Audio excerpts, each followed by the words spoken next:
What's going on, everybody? It's Chaz with Homegrown How To. Welcome back to the channel. If this is your first time, thanks for stopping by. Today I ran out of trimmer line for my string trimmer. I used the Ego string trimmer. This is the one without the automatic button reloader, but I'm going to show you. This is kind of the older model, but I'm sure a lot of you still have it and still have questions about how to reload it. First thing you want to do is, for safety, remove the battery. The trimmer line I like to use is the Max Power Twisted Trimmer line.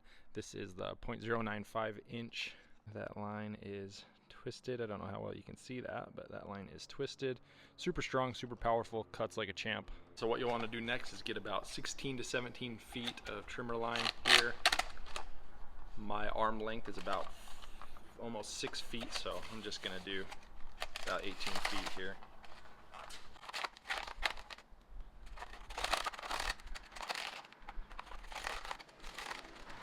Take your pliers,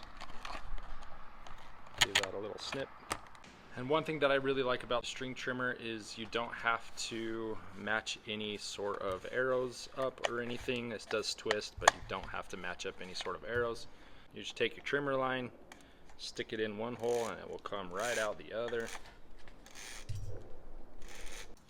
Just pull that until your trimmer line matches up. With the newer Ego models, there is a little button on the back that you can push and that will just automatically wind those. But this one, you're just gonna give it a clockwise twist. And it's gonna reel in really easily. And there you have it. We're a little uneven there, so I am just going to snip this side a little bit.